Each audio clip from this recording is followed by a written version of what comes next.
إن الحمد لله إن الحمد لله نحمده ونستعينه ونستغفره ونعوذ بالله من شرور أنفسنا ومن سيئات أعمالنا من يهده الله فلا مضل له ومن يضلله فلا هادي له وأشهد أن لا إله إلا الله وحده لا شريك له وأشهد أن محمدًا عبده ورسوله يا أيها الذين آمنوا اتقوا الله حق تقاته ولا تموتن إلا وأنتم مسلمون يا أيها الناس اتقوا ربكم الذي خلقكم من نفس واحدة وخلق منها زوجها وبث منهما رجالا كثيرا ونساء واتقوا الله الذي تساءلون به والأرحام إن الله كان عليكم رقيبا يا أيها الذين آمنوا اتقوا الله وقولوا قولا سديدا يصلح لكم أعمالكم ويغفر لكم ذنوبكم ومن يطع الله ورسوله فقد فاز فوزا عظيما أما بعد فإن خير الحديث كتاب الله وخير الهدي هدي محمد صلى الله عليه وسلم وشر الأمور محدثاتها وكل محدثة بدعة وكل بدعة ضلالة وكل ضلالة في النار اللهم صل على محمد وعلى آل محمد كما صليت على إبراهيم وعلى آل إبراهيم إنك حميد مجيد اللهم بارك على محمد وعلى آل محمد كما باركت على إبراهيم وعلى آل إبراهيم إنك حميد مجيد رب اشرح لي صدري ويسر لي أمري واحلل عقدة من لساني يفقه قولي رب زدني علما رب زدني علما اللهم رب زدني علما قال الله تبارك وتعالى في القرآن المجيد أعوذ بالله السميع العليم من الشيطان الرجيم من همزه ونفخه ونفثه بسم الله الرحمن الرحيم ومن يشاقق الرسول من بعد ما تبين له الهدى ويتبع غير سبيل المؤمنين نوله ما تولى ونسله جهنم وساءت مصيرا وقال النبي صلى الله عليه وسلم كل أمتي يدخلون الجنة إلا من قد أبى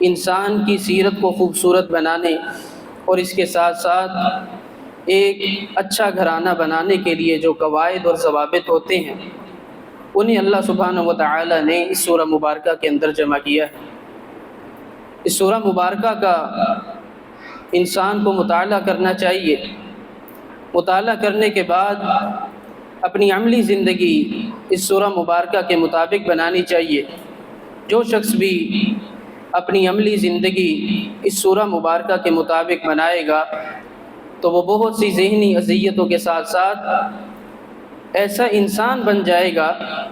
کہ جس انسان کو اللہ سبحانہ و تعالی نے کہا ہے کہ دنیا میں رہنا ہے تو اچھے انداز سے رہو، جو بھی اس سورہ مبارکہ کا ترجمہ پڑھ کے عملی زندگی اس کے مطابق بنائے گا وہ شخص معاشرے کے اندر ایک خوبصورت انسان ثابت ہوگا۔ عزیز ساتھیوں، اس سورہ مبارکہ کا نام حجرات ان حجروں کی وجہ سے ہے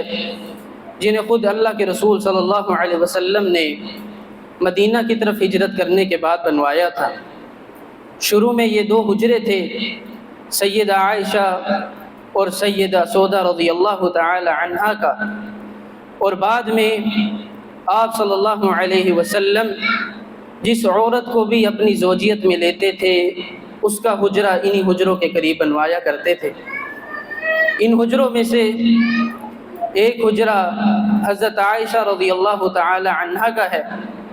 یہ حجرہ بڑی فضیلت والا ہے، اس لیے کہ اس حجرے کو اللہ کے رسول صلی اللہ علیہ وسلم نے اپنا گھر کہا ہے۔ ما بین بیتی و منبری روضۃ من ریاض الجنہ۔ اور اس کے ساتھ ساتھ یہ حجرہ عزت اور فضیلت والا بھی ہے، اس لیے کہ اس کے اندر اس امت کی 3 اہم شخصیات مدفون ہیں۔ آپ صلی اللہ علیہ وسلم، ابو بکر رضی اللہ تعالی عنہ اور عمر رضی اللہ تعالی عنہ، اس لیے یہ حجرہ بڑی عزت اور فضیلت والا ہے۔ عزیز ساتھیوں، آپ کے سامنے میں نے سورۃ الحجرات کی پہلی آیت پر گفتگو کرنی ہے۔ یا ایھا الذین آمنوا لا تقدموا بین یدی اللہ ورسولہ واتقوا اللہ ان اللہ سمیع علیم۔ اللہ سبحانہ و تعالی نے جب بھی کسی امت کو بنایا تو اس امت کی طرف ایک نبی بھیجا۔ وہ نبی انہیں اللہ کی عبادت کرنے کے طور طریقے اور اس کے ساتھ ساتھ اللہ کا جو حکم ہوتا تھا وہ اپنی امت تک پہنچاتا تھا۔ اور اسی بات کے پیش نظر آخری امت یعنی امت محمدیہ کی طرف بھی اللہ سبحانہ و تعالی نے ایک نبی بھیجے جن کا نام محمد الرسول اللہ صلی اللہ علیہ وسلم ہے۔ اللہ کے رسول بھی اپنی امت کو عبادات کے طریقے اور اس کے ساتھ ساتھ اللہ سبحانہ و تعالی جس بات کا حکم دیتے تھے اس احکام کو اپنی امت تک پہنچاتے تھے۔ اس لیے ان باتوں کے بعد اللہ سبحانہ و تعالی نے اس آیت کو نازل کر دیا، یا ایھا الذین آمنوا لا تقدموا بین یدی اللہ ورسولہ واتقوا اللہ ان اللہ سمیع علیم، کہ اللہ کے رسول صلی اللہ علیہ وسلم نے دین کی جو عبادات سکھائی ہے ان کے مطابق عبادت کرنی ہے اور اس طریقے سے ہٹ کر کسی غیر کے طریقے کی طرف نہیں چلنا۔ اور اس کے ساتھ ساتھ کہ اللہ کے رسول صلی اللہ علیہ وسلم اللہ کی طرف سے جو حکم سناتے ہیں، جو فیصلہ سناتے ہیں، اس فیصلے کو تسلیم بھی کرنا ہے، اس فیصلے کی خلاف ورزی نہیں کرنا۔ اس لیے جو شخص اللہ پر اور اللہ کے رسول صلی اللہ علیہ وسلم پر ایمان رکھتا ہے اس کے لیے لازم اور ضروری ہے کہ چاہے وہ حقوق اللہ یا حقوق العباد میں سے کسی بھی عبادت کو کرتا ہے اس کے لیے لازم اور ضروری ہے کہ وہ طریقہ وہی اپنائے جو طریقہ محمد رسول اللہ صلی اللہ علیہ وسلم کا ہے۔ یاد رکھیے، اللہ کے رسول صلی اللہ علیہ وسلم کے طریقے سے ہٹ کر آپ کوئی بھی طریقہ اپنائیں گے وہ اللہ کی بارگاہ میں قابل قبول نہیں ہوگا۔ چاہے وہ طریقہ جتنا بھی خوبصورت ہو، چاہے اس کا تعلق آپ کے مال سے ہے، آپ کی جان سے ہے، اس کے ساتھ ساتھ نماز سے ہے، ذکر و اذکار سے ہے، بیت اللہ کے حج سے ہے یا روزے سے ہے، جس عمل سے بھی ہے، اگر اس کے اندر آپ اللہ کے رسول صلی اللہ علیہ وسلم کے طریقے سے ہٹیں گے تو وہ عمل نجات کے بجائے الٹا انسان کے لیے وبال بن جائے گا۔ آئیے رسول اللہ صلی اللہ علیہ وسلم کی زندگی کا ہی ایک واقعہ آپ کے سامنے رکھتا ہوں کہ ایک صحابی اللہ کے رسول صلی اللہ علیہ وسلم کے طریقے سے ہٹ کر اس نے عمل کیا تو اللہ کے رسول صلی اللہ علیہ وسلم نے اس کو کیا کہا؟ آپ صلی اللہ علیہ وسلم نے عید الاضحیٰ کے دن خطبہ ارشاد فرمایا اور کہا کہ اب ہم عید کی نماز ادا کریں گے اور اس کے بعد ہم سب لوگ اپنے اپنے گھر جا کر قربانی کریں گے، اور پھر یہ الفاظ کہے فَمَنْ رَغِبَ عَنْ سُنَّتِي فَلَيْسَ مِنِّي، کہ جو شخص بھی ہمارے طریقے سے ہٹ کر کسی اور کے طریقے کی پیروی کرے گا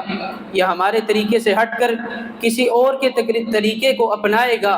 تو وہ ہم میں سے نہیں، اس کا وہ عمل اللہ کی بارگاہ میں قبول نہیں ہوگا۔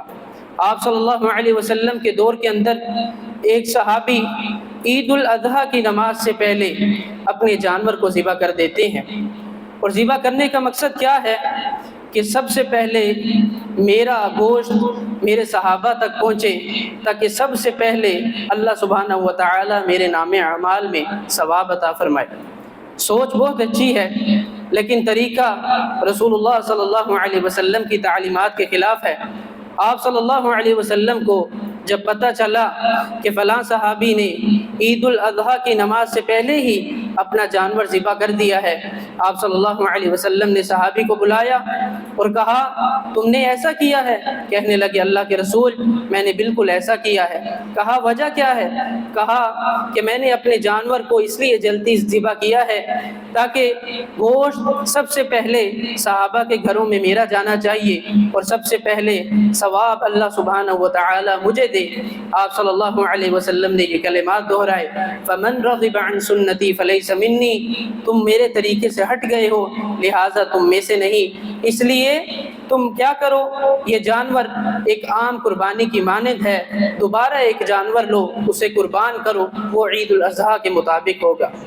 اس لیے عزیز ساتھیو، آپ نماز پڑھیں، روزہ رکھیں، بیت اللہ کا حج کریں، زکوٰۃ دیں، حقوق اللہ حقوق العباد میں سے کوئی عبادت بھی کریں، سب سے پہلے جو چیز لازم اور ضروری ہے وہ یہ دیکھیں کہ کیا یہ میرا عمل اللہ کے رسول صلی اللہ علیہ وسلم کے مطابق بھی ہے۔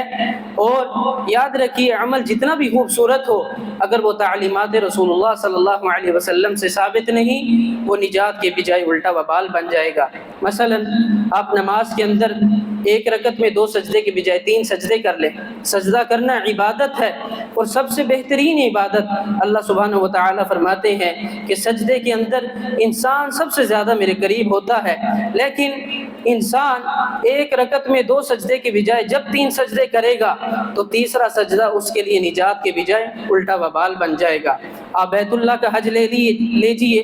بیت اللہ کا حج کر رہے ہیں، 7 چکر کے بجائے 10 چکر لگا لیں، قدم بھی بڑھ رہے ہیں، چکر بھی بڑھ رہے ہیں، لیکن اوپر والے 3 چکر وہ آپ کے لیے نجات کے بجائے الٹا وبال بن جائیں گے۔ اس لیے عزیز ساتھیو، ہمارا دین بڑا خوبصورت دین ہے، ہمارے دین کے اندر ایک ہی رشد و ہدایت والا انسان ہے کہ اسے دیکھنا ہے اور ہدایت حاصل کرنی ہے۔ اس لیے جب بھی کوئی عبادت کرو تو تحقیق کرو کہ کیا میری نماز اللہ کے رسول صلی اللہ علیہ وسلم کی نماز کے مطابق ہے، میرا روزہ اللہ کے رسول صلی اللہ علیہ وسلم کے روزے کے مطابق ہے، میرا حج کرنا، میری زکوٰۃ دینا، حقوق اللہ حقوق العباد میں سے جو بھی نیکی ہے کرنے سے پہلے اس پر غور و فکر ضرور کیا کرو کہ میری یہ عبادت اللہ کے رسول صلی اللہ علیہ وسلم کی تعلیمات کے مطابق بھی ہے۔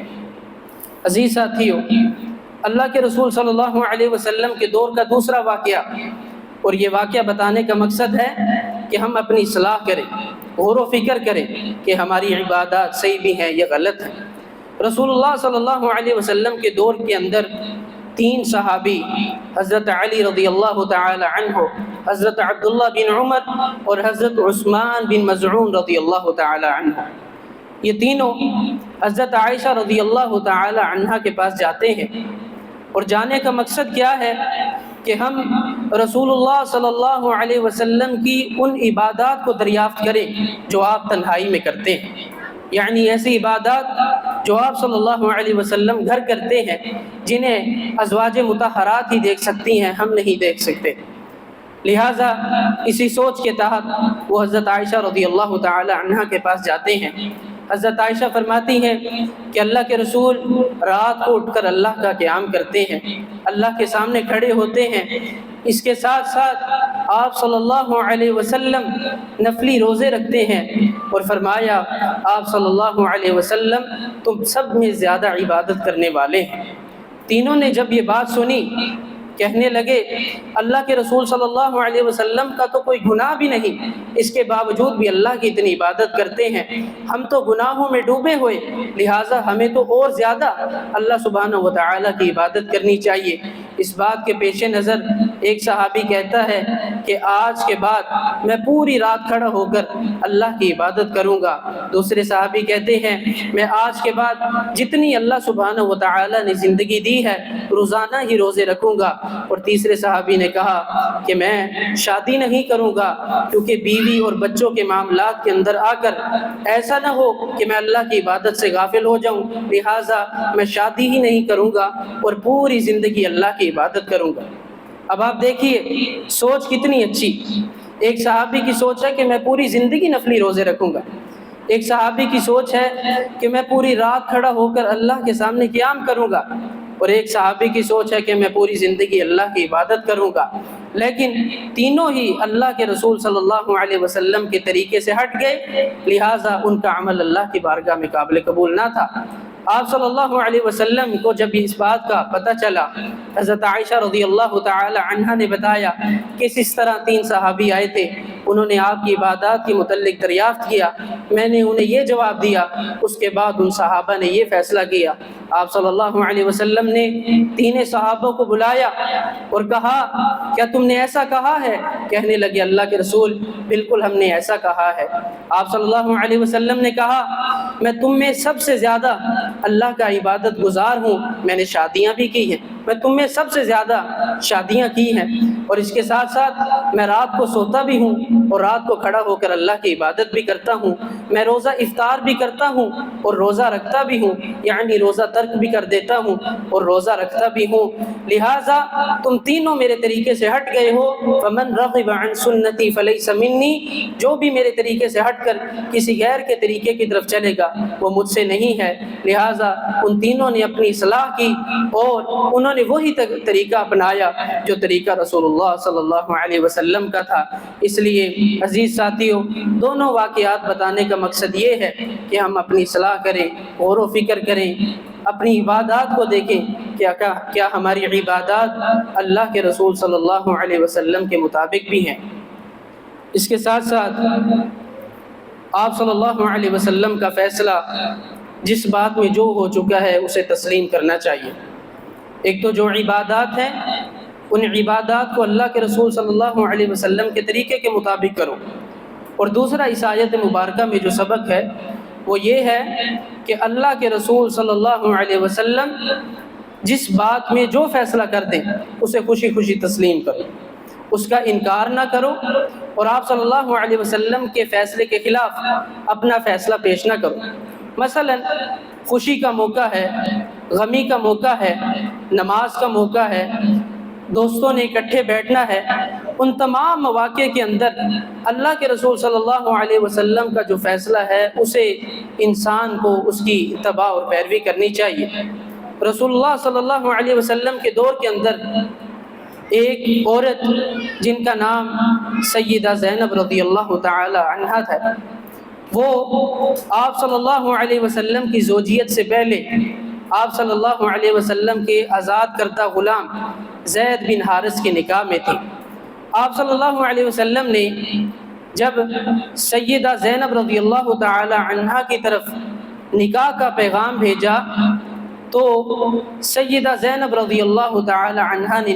انکار کر دیا، اور انکار کرنے کا مقصد کیا تھا کہ میں آزاد کردہ ہوں، میں امیر ہوں، جبکہ جس سے میرا نکاح ہو رہا ہے وہ غریب ہے،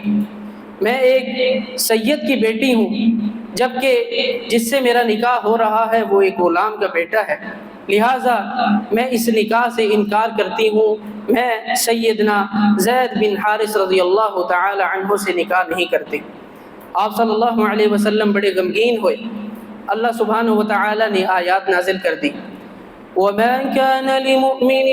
وَلَا مُؤْمِنَةٍ إِذَا قَضَى اللَّهُ وَرَسُولُهُ أَمْرًا أَن يَكُونَ لَهُمُ الْخِيَرَةُ مِنْ أَمْرِهِمْ وَمَن يَعْصِ اللَّهَ وَرَسُولَهُ فَقَدْ ضَلَّ ضَلَالًا مُبِينًا۔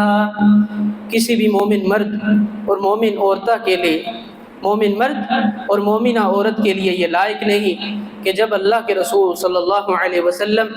جس بات میں جو فیصلہ کر دے وہ اس میں کچھ اختیار کرے، اور جو آپ صلی اللہ علیہ وسلم کے فیصلہ ہو جانے کے بعد نافرمانی کرتا ہے فقد ضل ضلالا مبینا، اس کے لیے کھلی گمراہی ہے۔ آپ اپنے معاشرے کے اندر نظر دوڑائیے، کتنے ہی ایسے معاملات ہیں جن کے اندر ہمیں پتہ ہے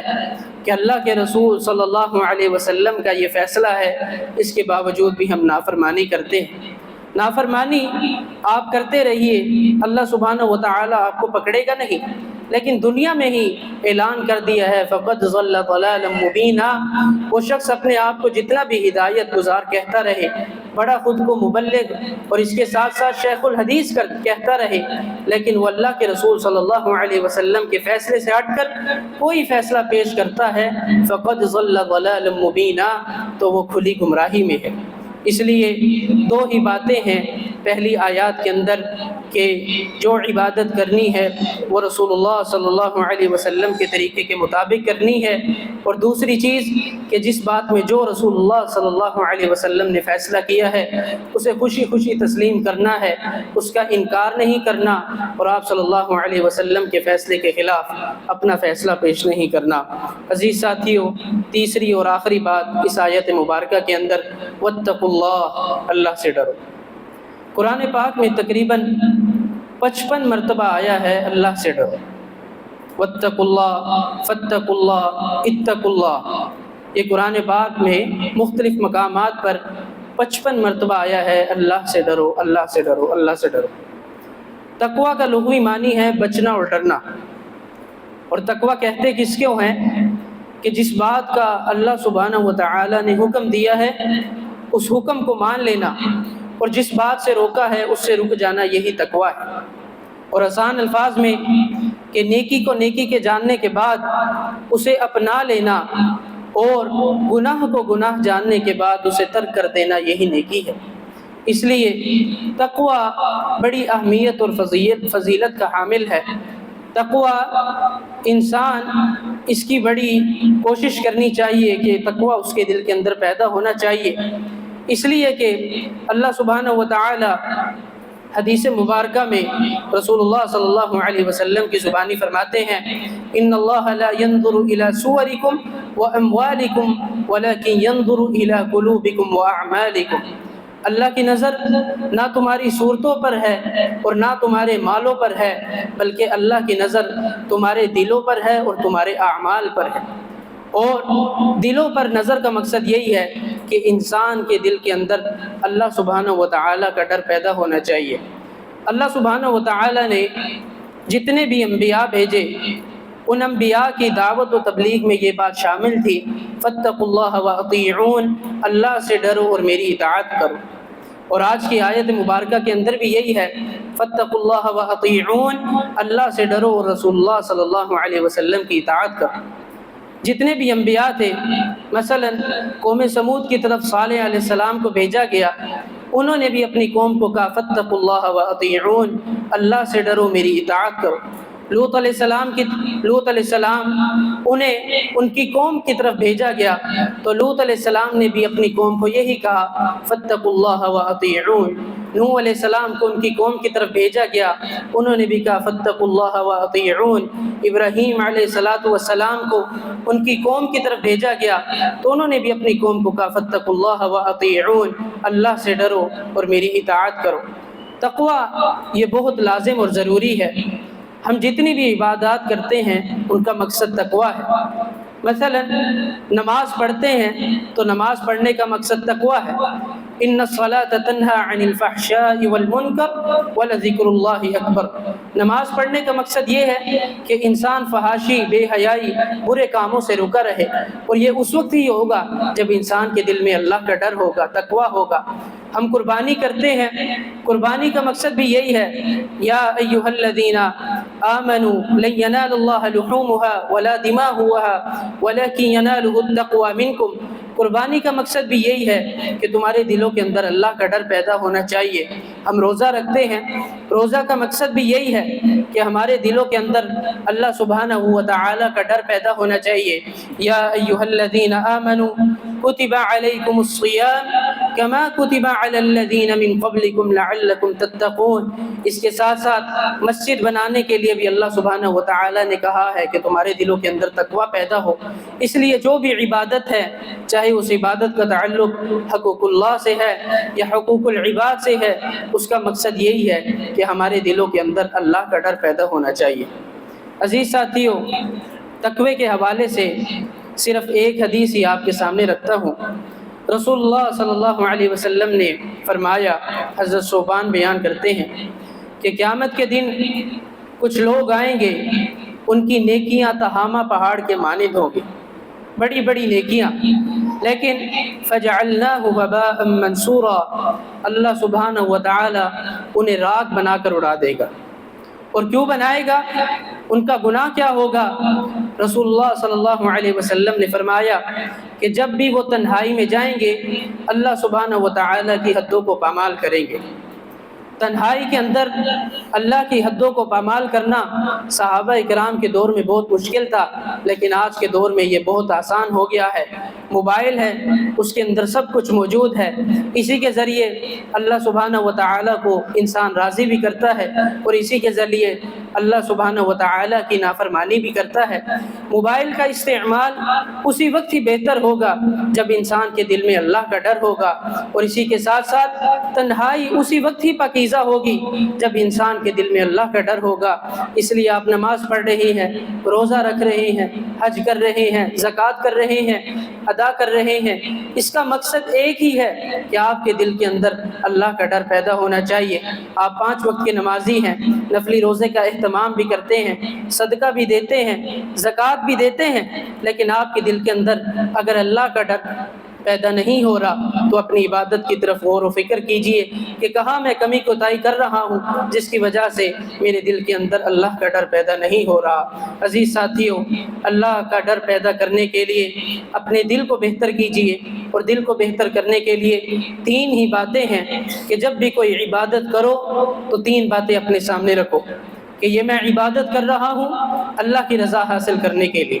میں یہ عبادت کر رہا ہوں تاکہ میں اللہ سبحانہ و تعالیٰ کا دیدار کروں، اور میں یہ عبادت کر رہا ہوں تاکہ میں جنت میں داخل ہو جاؤں۔ جب بھی یہ 3 باتیں رکھ کر کوئی عبادت کرو گے تمہارا دل خوبصورت ہوگا، اور جب آپ کا دل خوبصورت ہوگا تو دل میں اللہ سبحانہ و تعالیٰ کا ڈر پیدا ہوگا، اور جب دل میں اللہ کا ڈر پیدا ہوگا تو عبادات کا جو مقصد ہے وہ مقصد پورا ہو جائے گا۔ اس لیے میں خلاصہ یہی بیان کروں گا اس آیات کے اندر کہ اللہ سبحانہ و تعالی نے اس آیت مبارکہ کے اندر 3 ہی باتوں کا حکم دیا ہے کہ اللہ کے رسول صلی اللہ علیہ وسلم کی اطاعت کرو، اس کے ساتھ ساتھ اللہ کے رسول صلی اللہ علیہ وسلم دین اور دنیا کے معاملات کے اندر جس بات کا حکم دیتے ہیں اس کو مانو، اور تیسرا اپنے دلوں کے اندر اللہ سبحانہ و تعالی کا ڈر پیدا کرو۔ میں اللہ سبحانہ و تعالی سے دعا گو ہوں جو سنا سنایا اس پر عمل کرنے کی توفیق عطا فرمائے۔ اللہ سبحانہ و تعالی ہمارے دلوں کے اندر پکا سچا اپنا ڈر پیدا کرنے کی توفیق عطا فرمائے۔ اللہ سبحانہ و تعالی ہمیں وہ عبادات کرنے کی توفیق عطا فرمائے جو عبادات رسول اللہ صلی اللہ علیہ وسلم سے منقول ہیں۔